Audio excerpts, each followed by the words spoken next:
They have an Adopt Me vest that they normally wear. It's bright purple. It says Adopt Me on it. So it makes it very, very visible that they are available.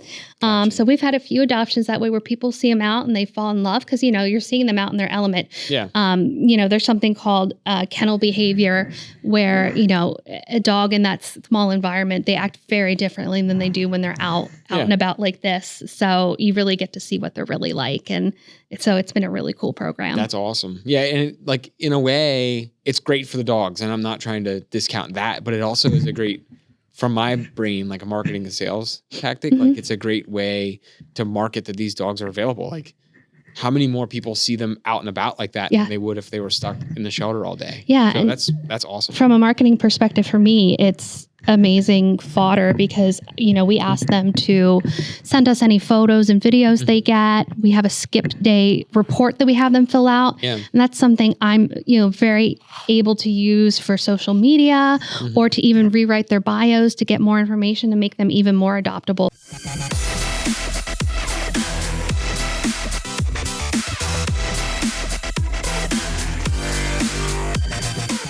Welcome back to the Lead Lamp Podcast. My name is Brett Wiley. I have Amanda Brunish from the Harrisburg Humane Society. And that was perfect timing. As you might have seen, we have a special guest, Echo. She brought Echo along. So I appreciate you bringing a guest because my team loves having pups running around the office. And I appreciate you coming on our podcast. Yeah, absolutely. Definitely happy to be here and to bring Echo. Echo is available for adoption if anyone is interested in her. She actually came to the shelter as a stray. About 50% of the animals we get are strays, which is hard to believe when you meet her because she's just such an easygoing, happy dog. She's very gentle. And she is very gentle. So she's about 2 years old. We don't know for sure because she was a stray, but she's very easy to fall in love with. You can tell that she loves her treats. I'll be able to keep her near me the entire time, just having some treats by my side. But she loved the car ride. She's super easygoing, and she was a perfect fit to come and hang out with us today for sure. Awesome. Now, how long has Echo been with Harrisburg Humane Society? Just a couple of weeks now. I really can't imagine that she'll be with us too long, being as sweet as she is. Now, certainly... She's like, I don't have treats, so she's not going to come over. Yeah, I mean, being honest with you, some of the harder to adopt dogs are pitties that are black or black and white. Black animals in general, cats and dogs tend to be harder to adopt. There's, stereotypes that black animals are evil, which is somehow still exists in the world. But the other reason is people think that they take bad photos, which is like a very stupid reason not to adopt an animal. But the fact that she, is so sweet, is good with kids, is good with other dogs, could probably live with cats. She should be able to be adopted pretty quickly. So kind of explain that to me, because that's interesting to me. So you get a dog or any animal and you get any pet in, and Cody's gonna have fun with this with the microphone. This is gonna be fun. You get any animal in, and you have to put it through a process to determine, is it good with kids? Is it good with large families or other pets or anything like that? So how does the group that you guys have work together to figure out, or kind of, I don't know what you call it, classifying what this dog would be good with, or any pet would be good with? Yeah. So, excuse me, sweetie. So we have a behavior team that works really closely with the dogs, kind of get an understanding of, what their temperament is, what would be a good fit for them. One of the first things we do with a dog, for example, is, see how they are with other dogs. We have play groups and things like that, test them with large dogs, small dogs, see how they interact. For thinking about a dog with a cat, we don't do cat testing just because that's, as in we would put the dog with the cat because that's a little stressful for the cat, right? So what we kind of base that on is if they have a prey drive or not. If we're seeing them kind of go after smaller animals, we're fortunate or unfortunate, depending how you look at it. We have a lot of groundhogs on our campus. So we can learn pretty quickly what kind of prey drive we have. And based on that, we'll make a recommendation whether or not we think they could or could not live with cats. And then for children, that is usually based, again, on just their overall temperament. if it's a very large dog with a lot of energy, we'll typically recommend, typically recommend an older children versus younger children. But again, it's all just based on working with the dogs. Also, our volunteers and our staff that see them every day, they give feedback on how the dog is interacting with them so that we can make an educational recommendation. So, and it's not all one size fits all thing. It's just, I'm sure you've had stories where you guys might have not expected that dog to do well with a house with kids or whatever, but then they end up being a perfect fit, and it's just on a case-by-case basis. Yes, absolutely. Yeah. Because you certainly have kids that are more knowledgeable and understanding of how to interact with a dog. Or not as like rambunctious or any scenario like that. Yeah, there's definitely not a one-size-fits-all scenario. Gotcha. So we definitely, try to be flexible with people and try and find the right pet for them. Gotcha. She's getting into something. I hear, yeah. So let's kind of walk through the mission or the goal for the Harrisburg Humane Society. I know it's not just dogs. You have all sorts of animals. Yeah. So Joe's going to go check on what she's getting into. But what's the general mission? It's not just adopting out pets or finding homes. It's a lot more than that. So you kind of want to walk us through what a day in the life or the general goal is for the Humane Society? Yeah, so our mission is to build a better community for pets and people. So that involves not just adoption, but also trying to keep pets in their home. Okay. So it's not always rehoming or finding homes. Yeah. If pets have homes currently, we want to make sure we do everything we can to keep them in their home.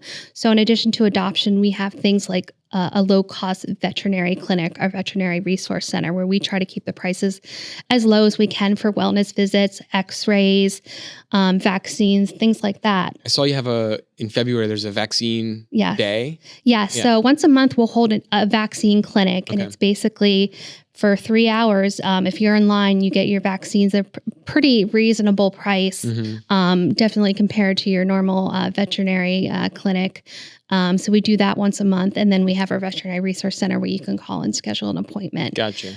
We also have a pet food bank. So if someone is ever struggling, to make ends meet, they can come to us and say, hey, we need some help with some pet food, and we can do that for you as well. Yeah, it doesn't even mean that you're permanently in a situation that's bad. It could just be a week or two where you're tight on something and family had an emergency and you need to use that resource. Yeah, absolutely. We also have behavior counseling services. So, if you're ever struggling with behavior with one of your animals, you're always welcome to reach out to us and say, hey, do you have any advice? Do you have anything that you need help with? And our behavior team can definitely help. Do they offer classes for that as well? Or do they kind of point you in the right direction? They kind of point you in the right direction. Okay. We currently don't have any classes for that right now, but, we're always looking to expand our services in that area. Some other things that we have is we have a domestic violence program called Safe Haven. So, if someone's in a bad situation where they have to leave their home, we can actually house their pets for them because unfortunately a lot of domestic violence housing does not allow pets. So that's just another way we try to, do our best to keep animals with their families that they already have. Yeah.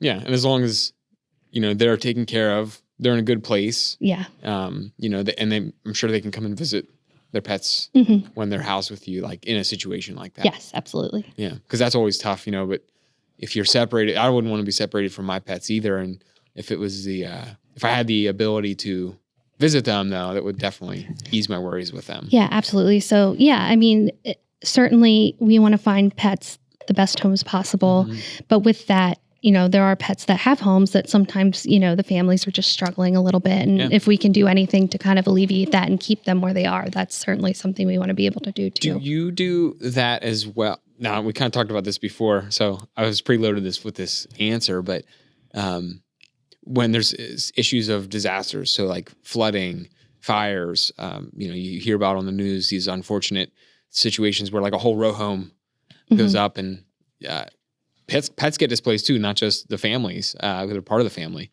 But you guys also offer assistance with disaster situations. And not just, you were explaining, not just locally, some of the humane societies across the country band together when there's a bigger regional disaster and kind of push funds that way, or not funds, resources Yes, that way. yes, absolutely. So we recently merged with Brandywine Valley SPCA, which has several campuses in the area. And with that, we started what's called a Second Chance program. So the Second Chance program essentially rescues animals from across the country. Okay. A lot of them are from high kill shelters where animals are being euthanized just for numbers. Can you, not to be like dark, can you explain what you mean by that? Like for numbers, there's actually like a quota or like a... Essentially they just run out of space. There's literally no more room to put animals. So they have to make the decision of which animals they're going to euthanize based essentially like you've been here this amount of time. So you're the next Your one. time's up. Yeah. So that program... It's tough. Pulls those animals out of that situation. Yeah. So we're able to rescue those animals and get them adopted here. And a lot of times it's animals that we wouldn't normally have here. Like we don't usually have puppies that come to the shelter. So we're actually rescuing puppies that may otherwise not make it out. They're getting adopted here. They're getting awesome homes. So it's a really wonderful program. Was that similar to what you were explaining happened at the farm show for the auto show? Yes. So we were recently at an event this past weekend with Faulkner Subaru for the PA Farm Show. And we had a dozen puppies adopted, and they were actually all part of the Second Chance program. So they were all from awesome. shelters in the South that they may not have had a chance otherwise. So it's really cool to be able to do that. And now there's 12 homes with a exciting new puppy running around. Right. And it's always fun. Yeah. And it also keeps, if people want a puppy, they're going to find a puppy. Right. Right. So it's keeping them to come to the shelter to understand what a shelter is and what it's all about, and keeping them from going other routes, essentially. Yeah. Which can be a puppy mill, which people don't sometimes realize when they're adopting from a puppy mill, because they can disguise themselves as not a puppy mill, and people don't do it intentionally, but it just happens. Yeah. And they're getting better. Everyone's getting better on social media, but not even just with puppies, but just disguising how they're presented, basically. So I'm sure that those industries are no different. Yeah, absolutely. And it's cool because you guys are I'm sure you're always trying to fight that stigma of like, well, the Humane Society, it's all old dogs, and there are plenty of people out there who will adopt an adult dog. I have people in my family that have definitely adopted older pit bulls too, adult or juvenile pit bulls. But you're kind of adding to like I don't know how to say that. You're adding to your services available, and people are able to see like, oh, wow, the Humane Society occasionally gets some puppies in too. So let's keep checking there because, maybe they do want a dog. And there's nothing wrong with, I think, wanting a dog and having it through its whole life. So if you're able to offer it through a rescue service like that, then that's perfect. Yeah, and you're 100% correct. It wasn't just a few years ago, people would say, oh, the Humane Society of Harrisburg is just pit bulls, old pit bulls. That's all you're going to get. And honestly, they wouldn't have been incorrect, because essentially that's pretty much all we had. So I think the term you're probably looking for, the politically correct term, would be diversifying the population. Yes. And honestly, that is important, because there are always going to be people that are going to say, I don't want a pit bull. I don't. Yeah. And I've seen people come in who say that, who change their mind when they meet out with an echo. They meet an echo, and some people won't, and that's okay, because we have other dogs available, and these dogs, we're helping them because, they may not have otherwise had a chance. You know what I mean? We're saving them from other shelters that, may otherwise, we don't know what would have happened to them. So I think that the fact that we're able to bring in adoptable animals to this area that we wouldn't otherwise have, is really important, because it's opening people up to the shelter that may otherwise never have come. Yeah. And it's not even an issue of like, well, I don't want a dog that looks like Echo. She's a sweet dog, and the reality of it is, though, that some homes might just not be a fit for a larger dog of her size, or even probably a bigger breed. And some people might just want a smaller dog for their family or whatever their lifestyle is. And it's cool that you're able to kind of match that. Now, with that, are you able to talk with people who are interested in adopting and say maybe there's not something that fits them right now, but you can kind of keep an eye out for, like, do you have services like that where you're like, hey, not right now, but if you keep checking back, or if we get an animal that's right up your alley as far as what meets your criteria for your house, like, we can give you a shout and kind of keep you on a list? Yeah. So what's really cool now is because, we're adopting so many more animals out now, because something else that we changed last year is we moved to open adoption policy. Okay. So what that means is previously, we had, honestly, it was probably 8 to 10 page questionnaire application that you had to fill out. It was pretty strict to be able to adopt. Where now it's much more like a conversation where we get information from you to really understand what you need, what you're looking for. And ultimately, it really removes the barriers to adoption, where it's like, oh, you don't have a fence. Well, too bad. That was a big thing. Probably, like you said, 5 or so years ago, there was a lot of online chatter about, like, well, I can't get a dog, and these shelters are filling up because their criteria is almost too strict for the average person. But I would still be a great parent or a great caretaker for this animal. It's just I don't have a fence. Yeah. Or I don't have an acre or whatever it is. Yeah, it's counterintuitive. And, as someone who works in an animal shelter, I do understand, because, you love the animals so much and you want them to have the best home possible. But putting up these barriers isn't the way to do it, because that's exactly what happens. And that doesn't mean if you have a fence and an acre and you have whatever, the perfect setup, doesn't mean you're going to be great for that animal. Exactly. Just because you check the boxes. My neighbor who might have none of that could be a better person to take care of that animal. They just didn't fit that criteria. So it's kind of, are you guys doing it like a meet and greet style where you're like kind of feeling out those people before you jump into letting them take an animal? Yeah, absolutely. So we really have a conversation with them to understand what their lifestyle is like, what they have in their home. Let's say they don't have a fence. Okay, so there might be some dogs that really aren't going to fit your lifestyle because they absolutely need that.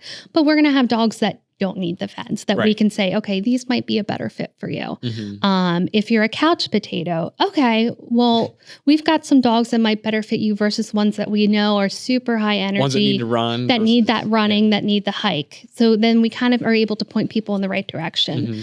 Certainly people come and they have dogs that they want to meet, and we will absolutely, we'll do that. But we'll also say, here's some dogs that might fit your lifestyle a little bit better based on what you're looking for. Okay.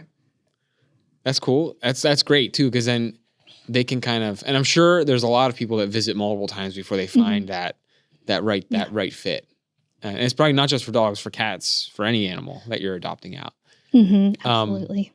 Now, real quick, I wanted to talk about some of the programs you have. I know we kind of touched on them with the vaccine clinics and some of the other things you have, like the vet care and things, but you have 2 in particular I saw that are coming up on your site, or I think one might be recurring too. The one is the Shelter Skip Day, and then the other one is Critter Camp. Yes. So let's talk about Shelter Skip Day and kind of go through what that is, because you have a big banner. There's a lot of real estate on your website that talks about it. So it must be pretty important to you guys. Yeah. So Shelter Skip Day is pretty cool. So a couple of years ago, we started doing kind of our own version of a skip day, really just with our volunteers and staff. And last year oh my gosh, are you so itchy? We opened it up to the community. So what it is essentially people in the community can take a dog out for a day, or a few hours, or however long they want. And they can take them to a park. They can take them out for ice cream, go to their house if they'd like. Whatever they want. And the point is to get the dogs enrichment, get them out of the shelter, and just get them more socialization and more visibility too for adoptability. And they probably come back way more excited than, if they had spent the day stuck in the shelter. And it's been amazing. Last year we had over 600 shelter skip days. Wow. A lot of people do it repeats. I was going to say repeat offenders, but that's such it's the best repeat offender there can be. Well, it's probably good for, I can think of a situation, this is very specific, but like, someone who might be older, who loved dogs, had a dog their whole life, and maybe doesn't want to have a dog right now because, just they're getting older. Their situation doesn't allow them to have a dog living with them all the time, but they still want to spend the day with a dog or pet because they love dogs. You know, they're just animal people. That affords them the ability to have that interaction and interact with those dogs, but then, you know, go home and not have to have responsibility of owning the dog. Yeah, it's really cool because, you know, everyone has their own reason why they... Or it could just be this because they love pets and they just want to have a day with them. When we first started, I remember meeting a mom and her daughter, and, you know, when we first started, we had like lines out the door. Okay. And that'll happen again in the summer. Right now it's a little it gets nice out. Yeah, when it's a little colder. But you know, she said the reason that she was there was because her daughter wants a dog and she wants to teach her daughter responsibility. So they were going to do shelter skip days for a while, make sure her daughter understood what having a dog was like, what it was like taking them for a walk, feeding them, stuff like that. And then, you know, I thought that was a pretty cool thing too. So looks like she's going to fall asleep. I think she might be. But it's just so beneficial for the dogs in so many ways to have that enrichment, that time out of the shelter. And we have had adoptions come from them too. I was going to say, you probably have people, there's no doubt you have people that get connected to one of the dogs or that they take out on a shelter skip day. And it's like, and not only tug at their heart. Yeah. And not only that, people have seen the dog, like just people that are out, like, for example, Bass Pro Shop is a big place that we go. Okay. I'm thinking of one in particular where it was a gentleman was out with his son and his family, and it was the son's birthday, and they saw the dog, and he's like, I want that dog. And they literally drove back to the shelter with the volunteer that had the dog, and they adopted it. Do they have like a bandana on or something that identifies they have an Adopt Me vest that they normally wear. It's bright purple. It says Adopt Me on it, so it makes it very, very visible that they are available. So we've had a few adoptions that way where people see them out and they fall in love because, you know, you're seeing them out in their element. Yeah. You know, there's something called kennel behavior where, you know, a dog in that small environment, they act very differently than they do when they're out and about like this. So you really get to see what they're really like. And so it's been a really cool program. That's awesome. Yeah. And like in a way, it's great for the dogs. And I'm not trying to discount that, but it also is a great, from my brain, like a marketing and sales tactic. Like it's a great way to market that these dogs are available. Like how many more people see them out and about like that than they would if they were stuck in the shelter all day? Yeah. So that's awesome. From a marketing perspective for me, it's amazing fodder because, you know, we ask them to send us any photos and videos they get. We have a skipped day report that we have them fill out. Yeah. And that's something I'm, you know, very able to use for social media or to even rewrite their bios to get more information to make them even more adoptable. So it's great for me too, just as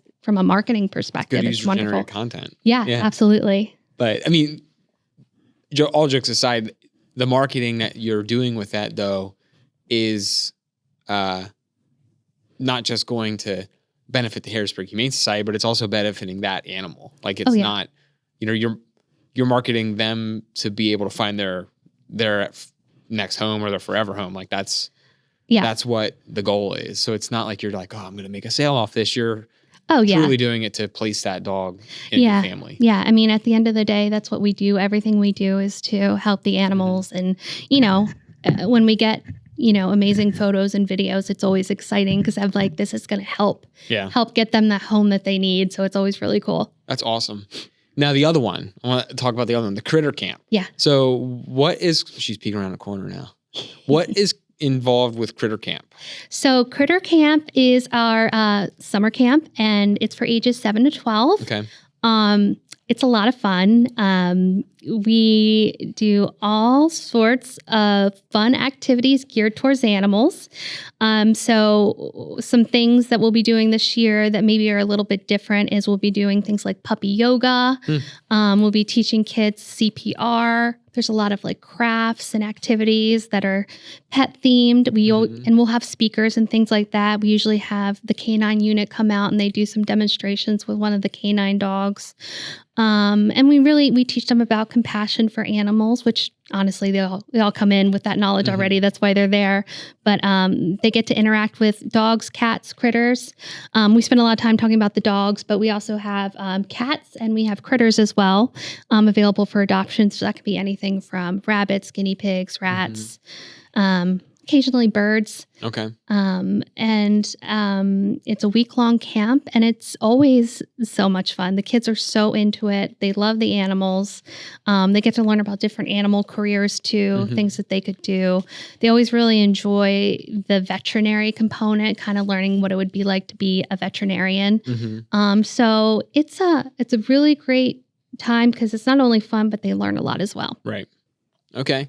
And that's what's involved to sign up for that? So you can just go to our website, Humane Society, HBG.org, and you can find the registration form for that. We take 25 kids per camp, and we have 9 weeks. So, and they're split by age group from 7 to 9 and 10 to 12. So that runs pretty much the duration of summer. Yep. Okay. Yep. As soon as those kids are off, we're starting camp.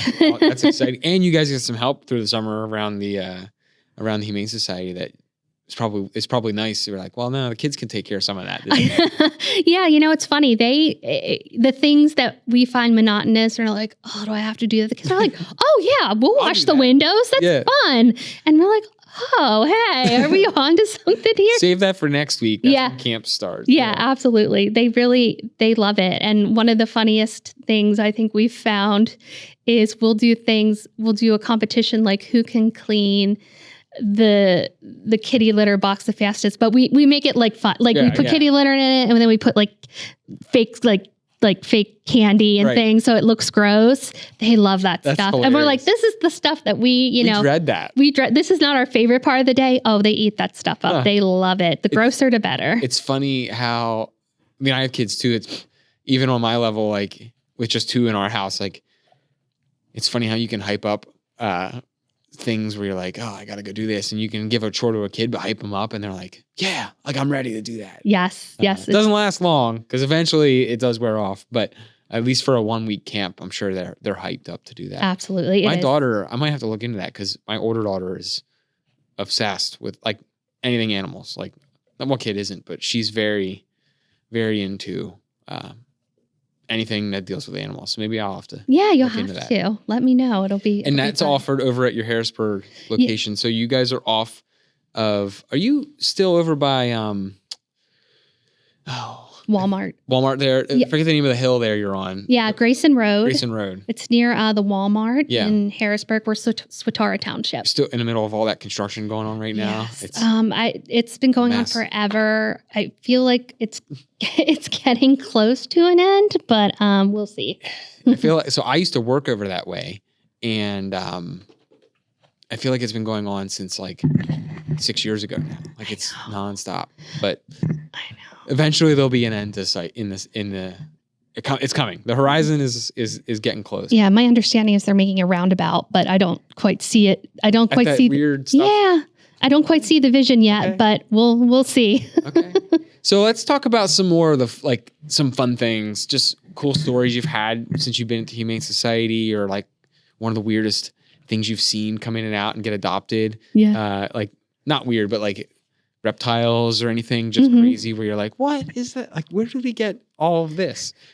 So I'm sure just working with all varieties of animals, you get some just awesome, fun stories or just funny things that happen. So if you can kind of pull any of those out of your memory bank, that'd be pretty cool to share. Yeah. I'm trying to think of any that are particularly. Like, what was one adoption where you were just like, that's wild. Like, I can't believe that we even had them come in. Yeah. Or even if it wasn't an adoption, but you're helping a situation out where you had to bring an animal in to hold it before it transfers. I'm sure you do that as well.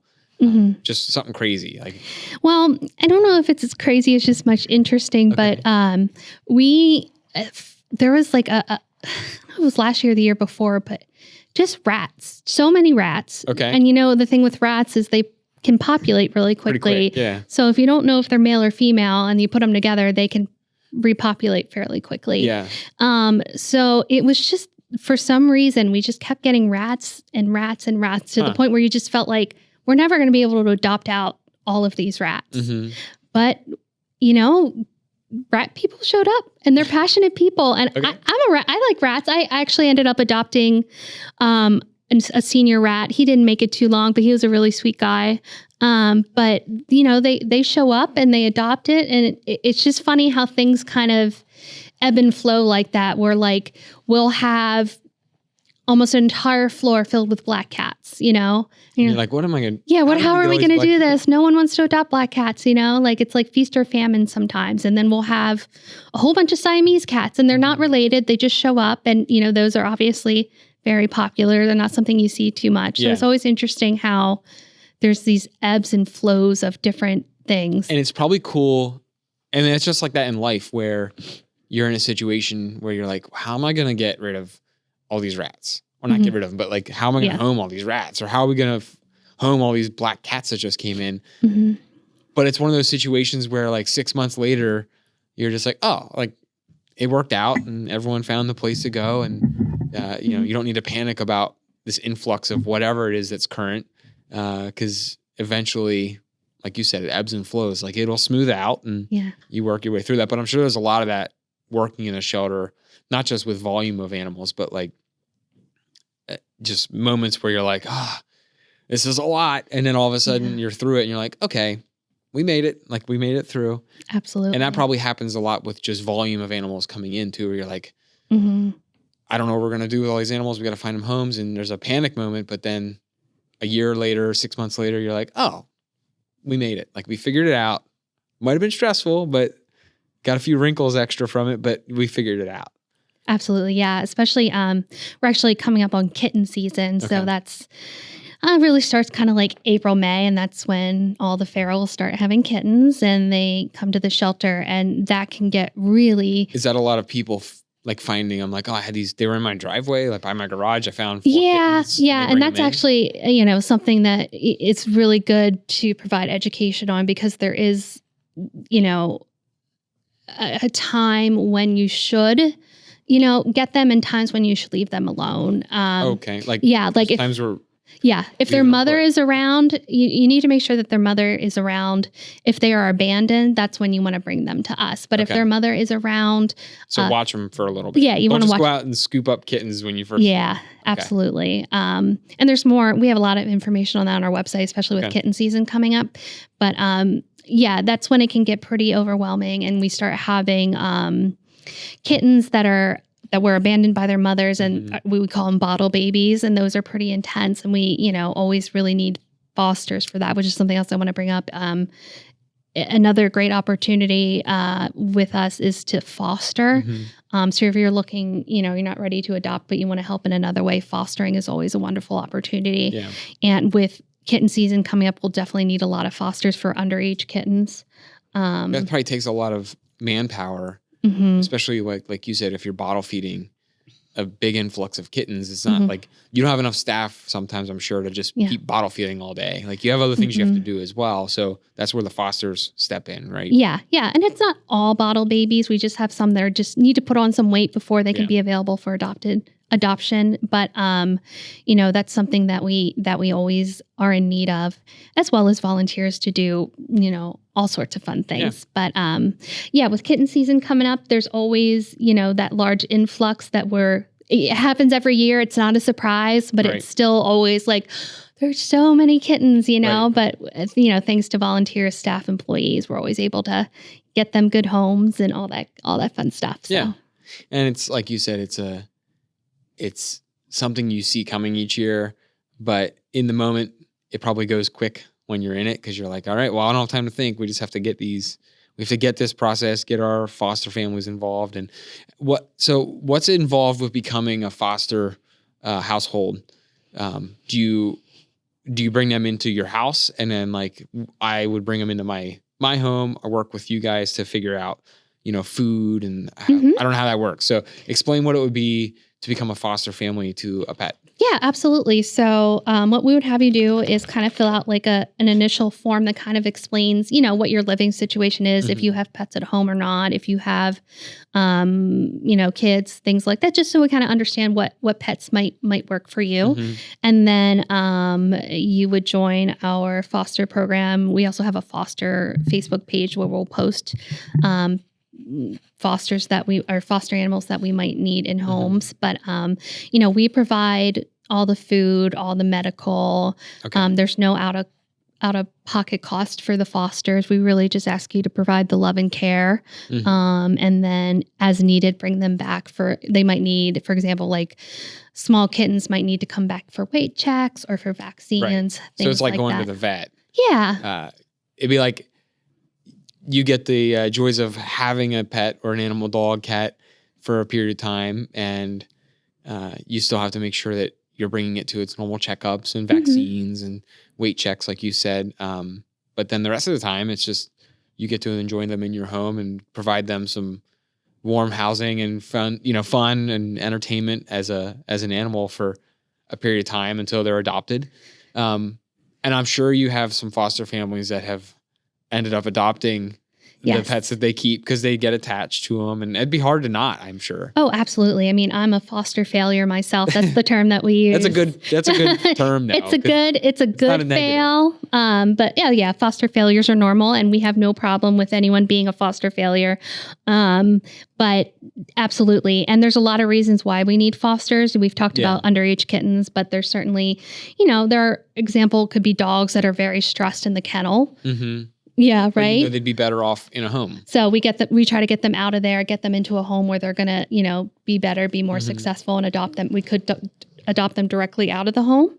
Now you do that as well. So you would arrange for that dog or that animal, even if it was a cat, it was probably any animal. Yeah. That needs to be adopted out of the house. You're doing that because it's probably healthier for the animal. Yeah. They're probably going to eat better, sleep better, get better, everything in a home situation versus the kennel. Yeah. And they're also going to be seen when they're meeting their family that's going to adopt them in the environment where they're healthier and not stressed out, which is probably better for all parties involved. Yeah, and it just depends on the situation and what the foster's comfortable with too, because we'll also have them, depending on the foster, have them, meet at the shelter. We have huge play yards where they can meet up and play with if that's preferred. So it really just depends on the animal, it depends on the foster. It's not like we talked about earlier, nothing is one size fits all. Right. But, if it's something that you're interested in, there's most likely going to be a foster opportunity for you that will fit and be a tremendous help to us. Perfect. So let's kind of give a rundown. Obviously, Echo's available. Yes. What do you have? Like, what's the big need right now to adopt out? What's kind of going on at the Humane Society today? Like, if I were to walk in, we are, we always have a couple of longest residents that we're always hoping that we can get adopted out. I always encourage people, if they're looking, if you're someone who's if you currently don't have any pets, I would encourage you to look at, if you're interested in a dog specifically, to look at our dogs that are only pets, because those are always the hardest to adopt out. So they were pets, and then. I'm sorry. Yeah, I didn't say that very clearly. So we'll have dogs that are meant to be the only dog in the home. They don't get along with other animals. Gotcha. So they kind of need to be the king or the queen of the castle. Gotcha. So if you're someone who's looking to adopt and it's your first animal, you don't have any other animals, and you think you just kind of want to be a one animal household, I would encourage you to look at those animals first, because they're the hardest to adopt out. We have one dog who has been with us for a year, Karma, who is a really good dog, but because she's black and white, and we talked about earlier, those are tough to adopt out, but she's also an only pet. And that's tough. That's tough. So, that's something that we're always encouraging people, is to give those kind of dogs a chance. Okay. And right now we have a decent amount of Yes, we have a decent amount of dogs available, cats as well. Okay. And with kitten season gearing up, we're starting to get a couple of kittens trickling in. It's starting to flow. Yeah, but typically winter, this time of the year, adoptions are a little bit slower. It slows down a little bit. Yeah, it's starting to pick back up again. But, do you notice it picks up when people start getting back outside again? Mm-hmm. Okay. Yeah, it's interesting how it ebbs and flows, but it's starting to pick back up a little bit. But we would encourage anyone to come out anytime. Another thing is we do list all of the available animals on our website. So if you're ever looking for something specific, definitely check it out. But I don't think there's anything like seeing them live and in the flesh. So definitely definitely come out to the Well, shelter too. it's like what we talked about earlier before we started when you were in the lobby over there. Like, if you're interested in getting a dog or a pet, any pet, the moment, whether it's an adult or a puppy or anything, the moment you see them, like if you're like, I kind of want to get a dog, and then you go visit and you're like, oh, you're playing with them, you're petting them, you're meeting them. It's so hard to not have your mind start like imagining that animal in your home where you get attached right away. So, if people are interested, go visit the website, stop in and check. What are your hours for visiting? Do I have to set up an appointment to come visit, or I can walk in? And if I can, what are those times? Yeah. So you don't need an appointment to come in or to adopt. Our hours are Tuesday through Friday from 11 a.m. to 6 p.m. and Saturday and Sunday, 11 a.m. to 5 p.m. So you just come in whenever you're ready, and we will be there for you. And if you're interested in adopting, we can definitely help you out. Awesome. Well, I appreciate you coming on and sharing a little bit about the Harrisburg Humane Society.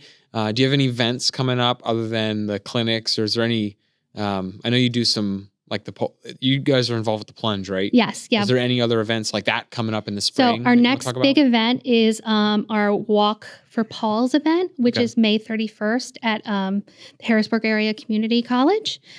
So we're definitely looking forward to that. That's a really fun event. It's a color run and walk. Okay. We have some vendors out there as well, and we raise money for animals like Echo here. So awesome. That'll be a lot of fun. Sweet. Well, we'll put your links on the show description and get everything else, so that way if people are interested, they can check out your site and your Facebook pages. But I appreciate you coming on and sharing a little bit about the Harrisburg Humane Society, and I appreciate you bringing Echo along. Yeah, thank you so much for having us. We really appreciate it. She's ready.